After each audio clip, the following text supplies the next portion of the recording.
Top quality और consistent performance के लिए सिर्फ सिल्वर पंप नाम याद रखना। યુદ્ધની પરિસ્થિતિને લઈને હવે બનાસકાંઠાની સરહદી વિસ્તારો છે તેને એલર્ટ આપવામાં આવ્યું છે।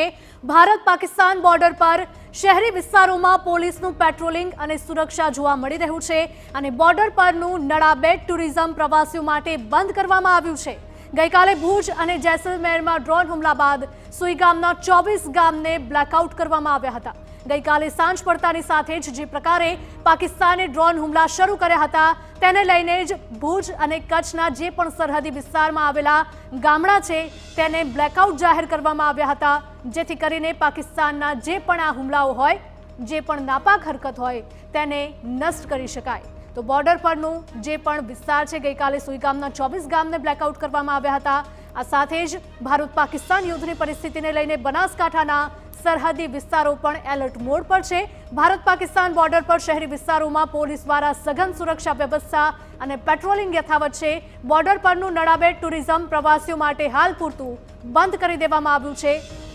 જ્યાં સુધી પરિસ્થિતિ થાળે ન પડે, જ્યાં સુધી પરિસ્થિતિ શાંત ન થાય ત્યાં સુધી નડાબેટ પ્રવાસીઓ માટે બંધ રહેશે। તો ભારત પાકિસ્તાનની જે આ યુદ્ધની પરિસ્થિતિ જોવા મળી રહી છે તેને લઈને બોર્ડરના વિસ્તારો છે તેને ખાસ હાઈ એલર્ટ।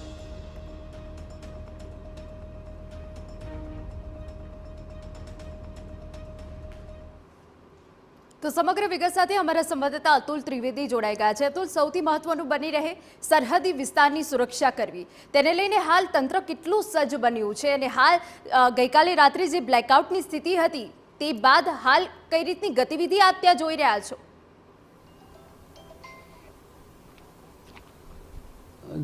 જી, ગઈકાલે જે ભુજ અને જેસલમેરમાં જે ડ્રોન હુમલા બાદ બનાસકાંઠાને પણ સંવેદનશીલ જિલ્લા તરીકે મૂકી દેવાયો હતો। જે સરહદી વિસ્તાર છે તે નડાબેટનો વિસ્તાર છે, સુઈગામનો વિસ્તાર છે, તેના 24 ગામડાઓને બ્લેકઆઉટ કરી દેવાયા હતા અને ત્યારબાદ છે આ સરહદી વિસ્તારના ગામડાઓમાં છે એ પોલીસ પેટ્રોલિંગ વધ્યું હતું। જે તંત્ર છે તેને પણ ગામડાઓમાં જઈને સરપંચો અને લોકો સાથે એક બેઠક કરવાની કવાયત હાથ ધરી હતી।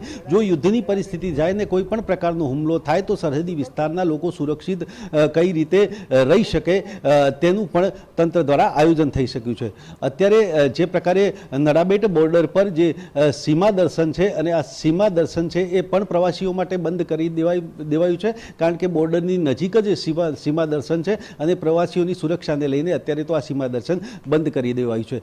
જો કે એક પ્રકારની સરહદી વિસ્તારમાં જે પ્રકારને હોય એક પ્રકારની અજંપાભરી સ્થિતિ પણ કહી શકાય અને જે પ્રકારે આ ભારત અને પાકિસ્તાનની નડાબેટ બોર્ડર છે એ અતિ સંવેદનશીલ પણ માનવામાં આવે છે। જો યુદ્ધની સ્થિતિ થાય તો અહીંયા છે એ સુરક્ષા અને જે સુરક્ષાના કારણોસર જે લોકો છે તેમની સુરક્ષા માટેના પણ જે પ્રકારે પ્રયાસ થઈ રહ્યા છે, પરંતુ અત્યારે તો સરહદી વિસ્તારોમાં જે પોલીસનું છે એ પેટ્રોલિંગ વધ્યું છે અને જે ભારત પાકિસ્તાનની બોર્ડર છે ત્યાં BSF અને આર્મીના જવાનો પણ તૈનાત છે। ત્યારે જો પરિસ્થિતિ થાય તો તેની પહોંચી વળવા અત્યારે તો આ તમામ પ્રકારની સુરક્ષાની અને વ્યવસ્થાની જે સરહદી વિસ્તારોમાં થઈ રહી છે। બિલકુલ, આભાર અતુલ। તો જે રીતે સરહદી વિસ્તારની સુરક્ષા માટે હાલ તંત્ર સજ્જ છે, પરંતુ એ પહેલા અમે આપને દ્રશ્યો બતાવીએ